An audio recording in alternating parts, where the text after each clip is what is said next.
या ईश्वर को छोड़ दो या ईश्वर के ऊपर छोड़ दो। जी हाँ, आपने सही सुना। आपका स्वागत है हमारे यूट्यूब चैनल पर। और आज हम बात करेंगे ईश्वर की आस्था के ऊपर एक नई कथा के साथ। एक प्रसिद्ध कैंसर स्पेशलिस्ट था, नाम था मार्क। एक बार किसी सम्मेलन में भाग लेने के लिए उनको किसी दूर के शहर जाना था। वहां उनको उनकी नई मेडिकल रिसर्च के महान कार्य के लिए इनाम मिलना था। वे बड़े उत्साहित थे। वे जल्दी से जल्दी उस स्थान पर पहुंचना चाहते थे। उन्होंने इस शोध के लिए बहुत मेहनत की थी। उनके मन में बड़ा उतावलापन था। उनका उस पुरस्कार को पाने के लिए मन लालायित था।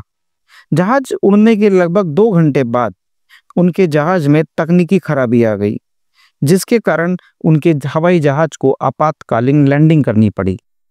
डॉक्टर मार्क को लगा कि वे अपने सम्मेलन में सही समय पर नहीं पहुंच पाएंगे। इसीलिए उन्होंने स्थानीय कर्मचारियों से रास्ता पता किया और एक टैक्सी कर ली।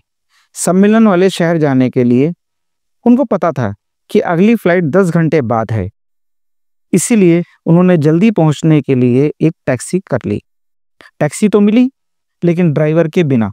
इसलिए उन्होंने खुद ही टैक्सी चलाने का निर्णय किया। जैसे ही उन्होंने यात्रा शुरू की, कुछ देर बाद बहुत तेज आंधी तूफान शुरू हो गया और उनको रास्ता लगभग दिखना बंद सा हो गया।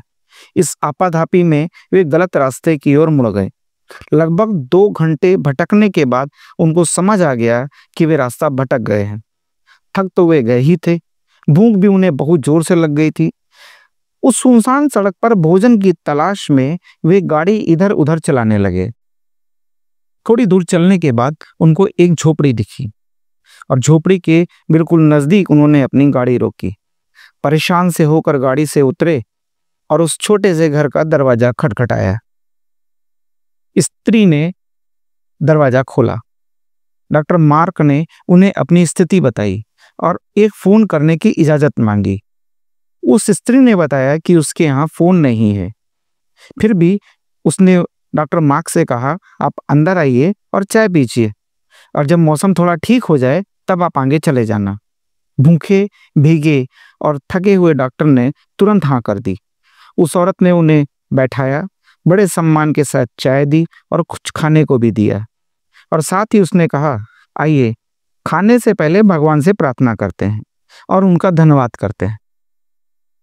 डॉक्टर उस स्त्री की बात सुनकर मुस्कुरा दिए और बोले, मैं इन बातों पर विश्वास नहीं करता, मैं मेहनत पर विश्वास करता हूँ। अब अपनी प्रार्थना कर लें। टेबल से चाय की चुस्कियां लेते हुए डॉक्टर उस स्त्री को देखने लगे जो अपने छोटे से बच्चे के साथ प्रार्थना कर रही थी। उसने कई प्रकार की प्रार्थनाएं की। डॉक्टर मार्क को लगा कि हो ना हो इस स्त्री को कुछ समस्या है। जैसे ही वो औरत अपने पूजा के स्थान से उठी तो डॉक्टर ने पूछा, आपको भगवान से क्या चाहिए? क्या आपको लगता है कि भगवान आपकी प्रार्थना सुनेंगे?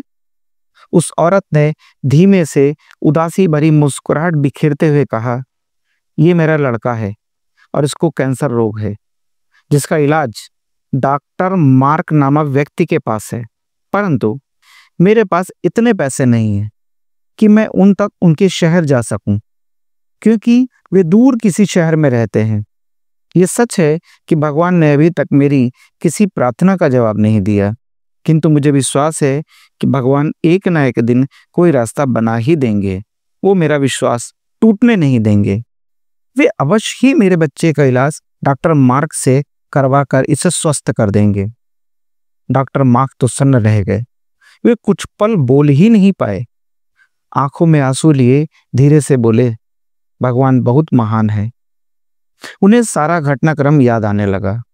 कैसे उन्हें सम्मेलन में जाना था, कैसे उनके जहाज को इस अनजान शहर में आपातकालीन लैंडिंग करनी पड़ी, कैसे टैक्सी के लिए ड्राइवर नहीं मिला और वे तूफान की वजह से रास्ता भटक गए और यहाँ आ गए। वे समझ गए ये सब इसलिए नहीं हुआ कि भगवान को केवल इस औरत की प्रार्थना का उत्तर देना था, बल्कि भगवान उन्हें भी एक मौका देना चाहते थे कि वे भौतिक जीवन में धन कमाने, प्रतिष्ठा कमाने इत्यादि से ऊपर उठें और असहाय लोगों की सहायता करें। वे समझ गए कि भगवान चाहते हैं कि मैं उन लोगों का इलाज करूं जिनके पास धन तो नहीं है, किंतु जिन्हें भगवान पर विश्वास है। हर इंसान को ये गलतफ़हमी होती है कि जो हो रहा है उस पर उसका कंट्रोल है और वह इंसान ही सब कुछ कर रहा है। पर अचानक ही कोई अनजानी ताकत सब कुछ बदल देती है। कुछ ही सेकंड्स लगते हैं सब कुछ बदल जाने में और फिर हम याद करते हैं परमपिता परमात्मा को। इसीलिए या तो ईश्वर को छोड़ दें या फिर ईश्वर के ऊपर छोड़ दें। आशा है आपको आज की ये कथा अच्छी लगी होगी। अगर अच्छी लगी तो आप इसको अपने दोस्तों में ज़रूर शेयर कीजिए और फिर मिलते हैं एक नई कथा के साथ। नमस्कार, जय श्री राम, हर हर महादेव, राम राम।